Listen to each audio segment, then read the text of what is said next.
Kabul international airport पर अफरा तफरी और रह रहकर हो रही गोलीबारी में जर्मनी के एक नागरिक की मौत हो गई है। जर्मनी की सरकार ने इसकी पुष्टि की है। कुछ दिन पहले एक तस्वीर वायरल हुई थी जिसमें एक अफगानी अपने बच्चे को अमेरिकी सैनिकों को देता हुआ दिख रहा था। अब पता चला है कि बच्चा बीमार था और अमेरिकी सैनिकों ने बच्चे का इलाज किया, फिर उसे वापस परिवार को सौंप दिया गया। आगे खबरों में इसी से जुड़ी तस्वीर भी देख सकते हैं। अफगानिस्तान के छोटे छोटे बच्चों को ठीक से पता भी नहीं है कि उनके देश में क्या हो रहा है। ऐसे में अमेरिकी सैनिक कई मौकों पर बच्चों के साथ खेलते और हंसी मजाक करते भी नजर आते हैं, जिससे बच्चों का डर कम हो जाता है।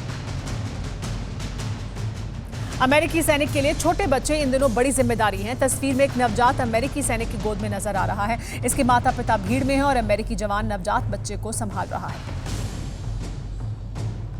अमेरिका की महिला सैनिकों को इन दिनों बच्चों के हालात पर तरस आ रहा है। आप देख सकते हैं महिला सैनिक कैसे नवजात बच्चों को गोद में लेकर उनका ख्याल रख रही हैं। ये सभी अफगानी बच्चे हैं जिनके माता पिता एयरपोर्ट आए हैं।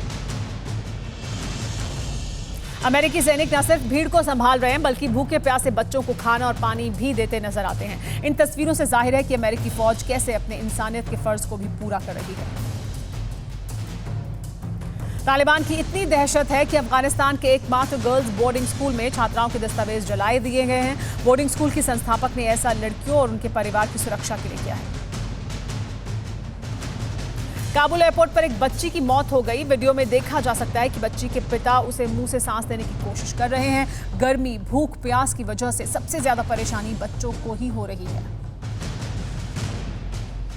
अमेरिका के राष्ट्रपति जो बाइडेन ने कहा है कि अमेरिका अफगानिस्तान में आतंकवाद विरोधी मिशन जारी रखेगा। उन्होंने कहा कि अगर तालिबान अमेरिकी सैनिकों पर हमला करने की जुर्रत करता है तो इसका करारा जवाब मिलेगा। अफगानिस्तान के कुछ इलाकों में खाने का संकट शुरू हो गया है। वजह तालिबान नहीं बल्कि सूखा है। अफगानिस्तान में 3 साल में दूसरी बार जबरदस्त सूखा पड़ा है। कांधार और हेरात के लोग भुखमरी के कगार पर हैं। यूएन की फूड एजेंसी ने लोगों तक खाना पहुंचाने के लिए तालिबान के साथ समझौता किया है। वर्ल्ड फूड प्रोग्राम की रिपोर्ट के मुताबिक करीब 1.5 करोड़ लोगों के पास खाना पहुंचाना होगा। तालिबान के कब्जे के बाद अब हालात और बिगड़ गए हैं। कांधार, हेरात, जलालाबाद में हालात ऐसे नहीं है कि इन इलाकों में यूएन एजेंसी खाने की सप्लाई जारी रख सके। अफगानिस्तान में करीब 2 मिलियन बच्चे कुपोषण का शिकार हैं। काबुल एयरपोर्ट पर अब भी भीड़ जमा है। लोगों ने सड़क को ही घर बना लिया है। छोटे बच्चे और महिलाएं भी हैं। सभी लोग अफगानिस्तान छोड़कर दूसरे देश जाने के लिए आए हैं और एयरपोर्ट पर अपनी बारी आने का इंतजार कर रहे हैं। काबुल एयरपोर्ट के बाहर कई भारतीय भी मौजूद हैं। जम्मू कश्मीर के रहने वाले प्रोफेसर आसिफ के मुताबिक उन्हें एयरपोर्ट के भीतर जाने की इजाजत नहीं दी गई। आसिफ अफगानिस्तान की यूनिवर्सिटी में प्रोफेसर थे। काबुल एयरपोर्ट पर हजारों लोगों की भीड़ को काबू में रखना एक बड़ी चुनौती है। काबुल एयरपोर्ट पर रह रहकर फायरिंग हो रही है। लोग अब गोलियों की आवाज के भी आदी हो गए हैं और जान की परवाह किए बगैर एयरपोर्ट के बाहर डटे हुए हैं। बागलान प्रांत में स्थानीय विरोधी गुटों ने तालिबान से 3 जिले छीन लिए हैं। यहां तालिबान का झंडा भी हटा दिया गया है। हथियारों से लैस ग्रुप लगातार तालिबानियों को खदेड़ रहा है। मिशन पूरे बागलान को तालिबान मुक्त करना है।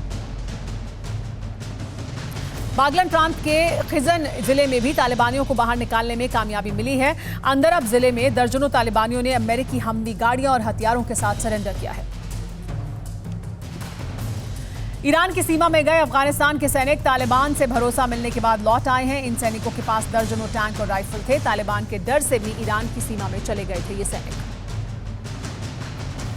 पाकिस्तान में तालिबान की जीत के जश्न की तस्वीरें फिर सामने आई हैं। पाकिस्तान के क्वेटा के कुचलक इलाके में तालिबान की जीत का जश्न मनाया गया। यहां पाकिस्तानी भी तालिबान का झंडा लहराते नजर आए। तालिबान ने फिर एक मनोरंजन पार्क को आग के हवाले कर दिया। मज़ार शरीफ में तालिबानियों ने पार्क को जलाकर खत्म कर दिया। शेबेरघन में भी तालिबानियों ने फुटबॉल पार्क को जलाकर तबाह कर दिया।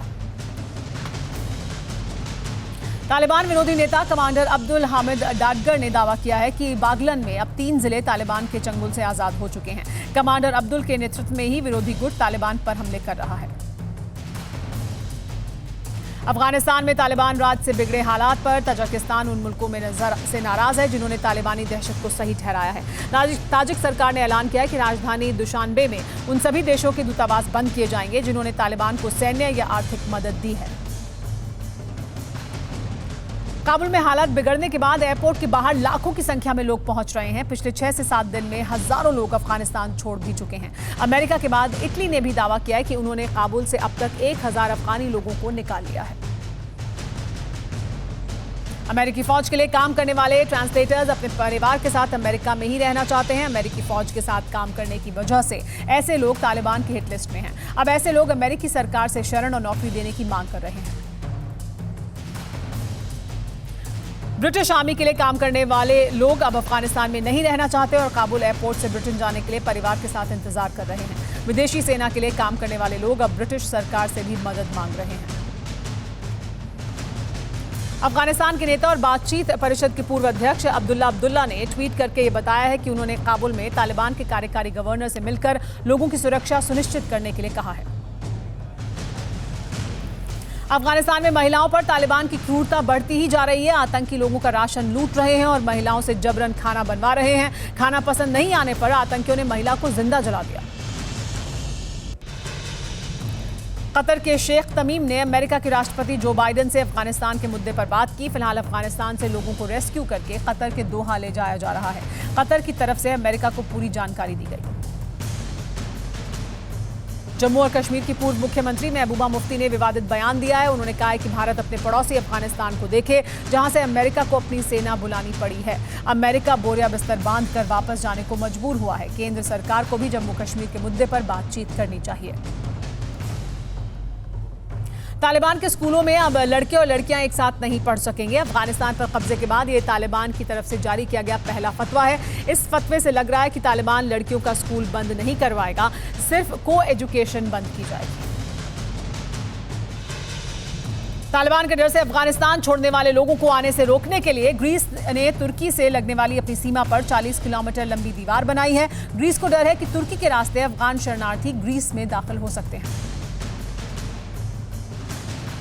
तुर्की ने भी अफगानिस्तान के लोगों की घुसपैठ को रोकने के लिए दीवार तैयार की है। 300 किलोमीटर लंबी दीवार को चंद दिनों में ही तैयार किया गया है और काम अभी जारी है। तुर्की को डर है कि अफगानिस्तान से बड़ी तादाद में शरणार्थी आ सकते हैं।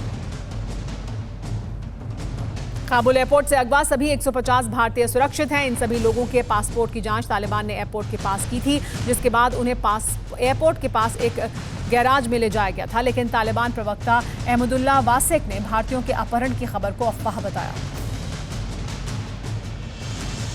तालिबान को लेकर चीन के रुख पर भारत ने बिना नाम लिए संयुक्त राष्ट्र सुरक्षा परिषद में ड्रैगन को जमकर लताड़ लगाई। विदेश मंत्री एस जयशंकर ने कहा कि कोई भी देश आतंकवाद को अपने मतलब के लिए सही नहीं ठहरा सकता। ये दुनिया को खतरे में डालने जैसा है। तालिबानी कहर से जान बचाने के लिए लोग अफगानिस्तान से बाहर निकलने के लिए बेसब्र हुए जा रहे हैं, लेकिन तालिबानी दहशतगर्द लोगों को मुल्क भी नहीं छोड़ने देना चाहते। भीड़ के बीच घुसकर तालिबानी कुछ खास लोगों को टारगेट कर रहे हैं। फिक्र आपकी, सोमवार से शुक्रवार रात 9 बजे सिर्फ TV9 भारतवर्ष पर।